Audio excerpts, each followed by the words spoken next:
Assalamualaikum warahmatullahi wabarakatuh. Di sini saya akan menyampaikan terkait dengan faktor dalam hal menyeleksi media pembelajaran.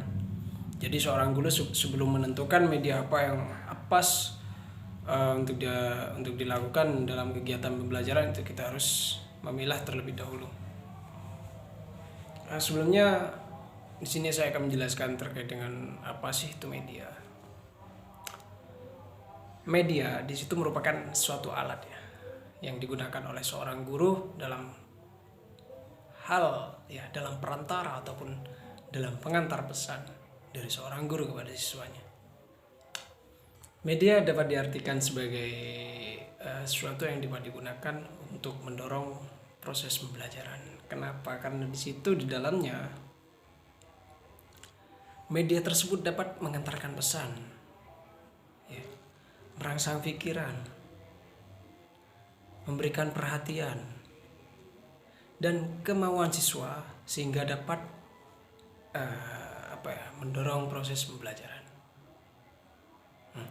Dengan demikian, penggunaan media di dalam pembelajaran itu sangat penting. Karena di situ sudah merupakan salah satu komponen ataupun sistem yang terdapat dalam pembelajaran. Media juga memiliki tujuan akhir. Tujuan akhir dari pemilihan media pengajaran adalah bahwa penggunaan media pembelajaran itu dapat memungkinkan siswa berinteraksi secara langsung dengan guru dengan menggunakan media tersebut. Itu hal penting. Dari yang saya sampaikan barusan bahwasanya media di situ, dari pemaparan yang di atas, media di situ adalah merupakan sesuatu yang penting dalam kegiatan belajar mengajar, guna memperlancar ataupun mempersingkat materi yang disampaikan oleh guru kepada siswanya ataupun muridnya. Media di sini adalah sebagai sumber belajar, memiliki banyak jenis dan klasifikasinya. Ada beberapa media yang tersebut yang memiliki kelebihan dan kekurangan. Oleh karena itu, ketika kita menggunakan atau seorang guru menggunakan atau seorang murid ataupun siswa menggunakan media dalam pembelajaran, itu kita harus sesuaikan dengan tujuan pembelajaran. Dari karakter materi, ketersediaan, biaya dan lain sebagainya. Kalau kita sudah berbicara tentang biaya, kalau masyarakat yang menengah ke bawah, itu juga kita perlu mempertimbangkan untuk menggunakan media tersebut. Begitu juga dari sisi peserta didik, harus menjadi pertimbangan utama dan memilih media yang akan digunakan. Pemilihan media di sini pemilihan media pembelajaran dalam proses belajar di sini kita harus sejalan dengan tindakan seorang guru dalam menghadapi beraneka ragam cara siswa belajar. Seorang guru ini harus memiliki pertimbangan utama dalam memilih media yang akan digunakan. Pemilihan media di sini, pemilihan media pembelajaran di sini dalam proses belajar mengajar harus sejalan dengan tindakan seorang guru dalam menghadapi beraneka keragaman siswa yang dalam memiliki keberagaman cara belajar mereka. Kan pasti tidak satu orang itu sama halnya dengan tidak semua siswa itu sama karakternya, pasti berbeda-beda. Dalam hal tersebut seorang guru itu harus memiliki banyak pilihan dalam menentukan media pembelajaran yang tepat. Yang pertama itu kita harus menciptakan rancangan kelas yang multidimensional dan rancangan pembelajaran yang menggambarkan keragaman kemampuan belajar. Terus yang kedua, membuat rancangan waktu belajar lebih fleksibel. Terus yang ketiga, pengelompokan ataupun kelompokkan siswa berdasarkan basis kemampuannya. Mengelompokkan siswa yang berdasarkan basis kemampuannya yang bagaimana maksudnya? Jika siswa tersebut mempunyai kelebihan ataupun kemampuan di bidang ini, di bidang itu, dan di bidang sana, ataupun ada siswa yang tidak tahu menahu sama sekali terkait materi, ada yang sedikit tahu, adapun yang tahu banyak terkait dengan materi. Nah, di situ kita sebagai seorang guru dapat menilai bahwasanya siswa tersebut ini begini, siswa ini begini, siswa yang terakhir ini begini. Dari situ kita dapat menentukan media apa yang perlu kita gunakan dalam hal pembelajaran.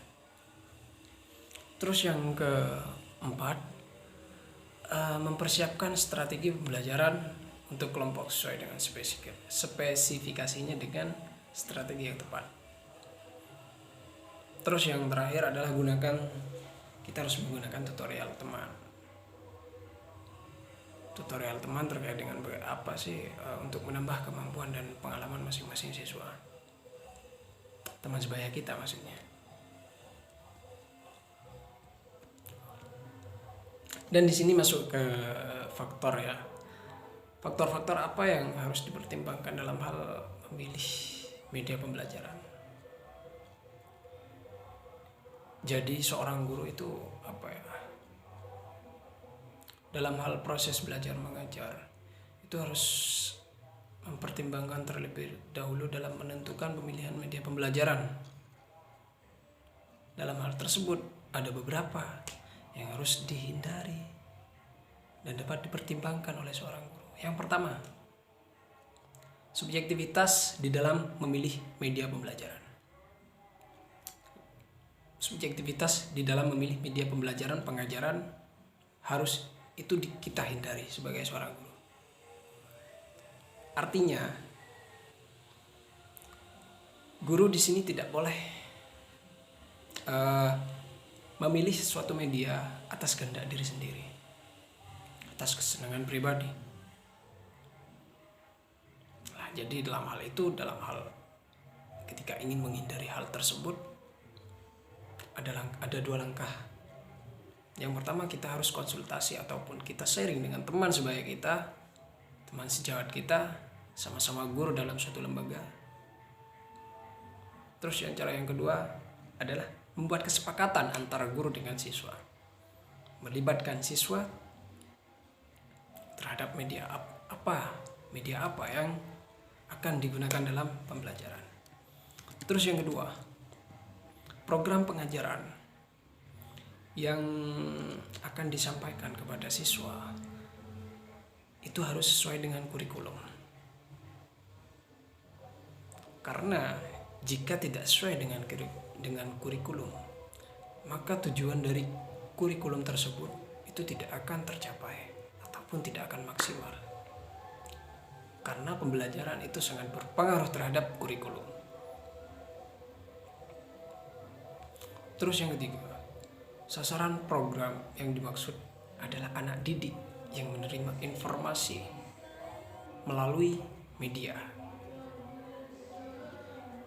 pada tingkat usia tertentu. Di dalam hal kondisi tertentu, anak didik mempunyai kemampuan tertentu, baik cara berpikir, baik cara mereka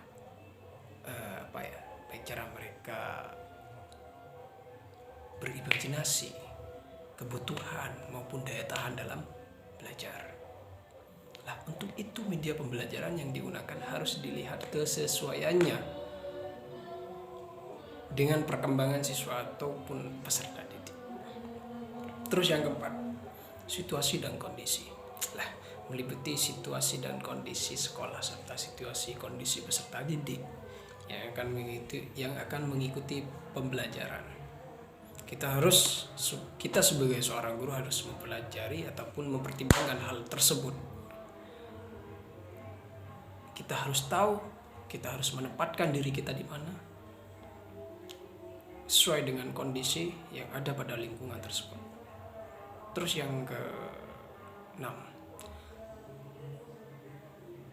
yang kelima, ya, dari segi teknik media pengajaran yang akan digunakan harus terlebih dahulu itu dikuasai oleh seorang guru. Karena mustahil bagi kita seorang guru ketika kita tidak mempelajari hal tersebut terlebih dahulu lalu kita sampaikan kepada siswa, maka ya kita tahu sendirilah bagaimana akibatnya. Maka hal tersebut tidak akan dapat maksimal. Terus yang keenam, efektivitas dan efisiensi penggunaan. Efektivitas ini adalah sesuatu yang kita ingin capai berdasarkan hasil yang ingin dicapai. Sedangkan efisiensi itu adalah proses. Ya, dengan proses pencapaian hasil dalam proses belajar mengajar.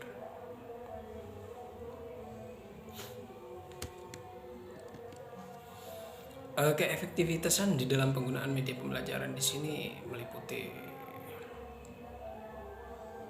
pencapaian hasil belajar siswa. Kalau kita berbicara terkait dengan efisiensi, meliputi apakah dengan menggunakan biaya tenaga yang dikeluarkan dapat ditekan seminim mungkin. Ya, berarti di situ proses. Bagaimana proses kita dalam hal bagaimana proses kita dalam hal menempuh pendidikan? Efektivitas, misalkan saya contohkan gini. Kalau kita mengarah lebih ke objek, prinsipmu apa? Kemauanmu apa? Targetmu apa? Saya tanyakan. Misalkan target saya menjadi seorang guru, menjadi seorang dosen, menjadi seorang doktor, profesor, presiden. Itu ada yang namanya proses. Ada step by step secara sistematis. Kita harus melewati hal tersebut. Efisiensi berkenaan dengan proses pencapaian hasil dalam proses ataupun dalam hal tujuan tersebut. Nah, mungkin hanya itu yang dapat saya sampaikan terkait dengan bagaimana cara kita memilih atau menyeleksi media apa yang pantas ataupun yang cocok digunakan dalam hal pembelajaran sebelum kita menentukan media tersebut terlebih dahulu. Terima kasih. Selebihnya mohon maaf. Assalamualaikum warahmatullahi wabarakatuh.